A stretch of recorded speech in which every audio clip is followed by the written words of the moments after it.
एक अच्छी breeder hand की क्या क्या निशानियां होती हैं, इस वीडियो में हम एक अच्छी ब्रीडर हैंड की निशानियां को देखेंगे। ज्यादातर शौकीन हजरात एक अच्छा ब्रीडर मुर्गा तो सिलेक्ट कर लेते हैं, लेकिन एक अच्छी ब्रीडर हैंड सिलेक्ट नहीं करते, जिसकी वजह से क्वालिटी वाले चिक्स नहीं निकलते। इसलिए एक अच्छे ब्रीडर मुर्गे के साथ एक अच्छी ब्रीडर हैंड का सिलेक्ट करना भी बहुत जरूरी है। एक अच्छी ब्रीडर हैंड की क्या निशानियां होती हैं, वो निशानियां हम इस वीडियो में देखेंगे। पहले नंबर पर हम एक अच्छी ब्रीडर मुर्गी की टांगे देखेंगे। मुर्गी की टांग का जोड़ वाला हिस्सा बिल्कुल पीछे हो, यानी जब मुर्गी बीट करे वो तकरीबन उस जोड़ को क्रॉस करके गिरे।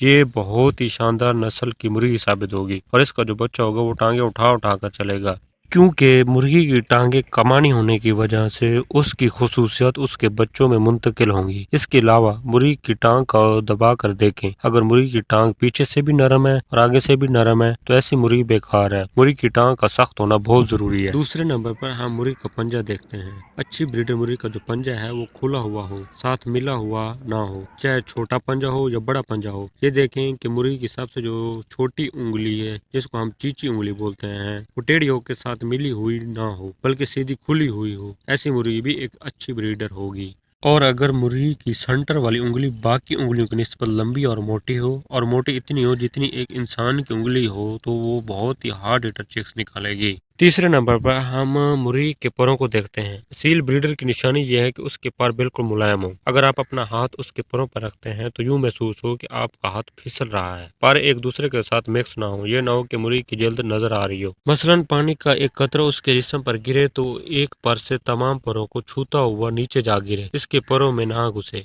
चौथे नंबर पर मुर्गी की दुम को चेक करते हैं। मुर्गी की जो दुम है वो मिली हुई हो, ये ना हो कि उसके दुम के पर बिखरे हुए हों और मोटी भारी दुम ना हो, दूर से महसूस हो कि उसके पर बिल्कुल मिले हुए हों। पांचवें नंबर पर हम मुर्गी की गर्दन देखते हैं। गर्दन छोटी और मजबूत हो, और गर्दन के जो रेंग हैं वो जितने ज्यादा क्लोज होंगे उतनी ही अच्छी नस्ल की ब्रीडर होगी। छठे नंबर पर हम मुर्गी का रंग देखते हैं। कई हैंड जो जब धूप में खड़ी होंगी तो ऊपर से नीला शेड देती हैं, यूं लगता है कि उनके कुछ पर नीले हों और कभी उनमें सब्ज शेड नजर आता है। ये अच्छे लसानियों में से एक निशानी है। अगर मुर्गी का रंग काला है और उसकी सारी आंख में ब्लैक रंग के डॉट्स हैं तो बहुत अच्छे काले रंग के मुर्गों की निशानियों में से एक है। सातवें नंबर पर मुर्गी की आंख को देखें। आंख बिल्कुल सफेद हो और दरमियान में ब्लैक रंग का छोटा सा डॉट हो तो वो इंतहाई अच्छी ब्रीडर होगी। आठवें नंबर पर हम असील का ताज देखेंगे। असील का ताज जितना कम और छोटा हो उतनी ही वो अच्छी ब्रीडर में शुमार होगी। नौवें नंबर पर मुर्गी की नोक चेक करते हैं। नोक का मोटा होना लाजमी है, जितनी ज्यादा मोटी नोक होगी उतनी ही वो असील होगी। 10वें नंबर पर नाक के नथने चेक किए जाए। नाक के नथने खुले होने चाहिए, बंद नथने ना हो, नाक के सुराख खुले हों।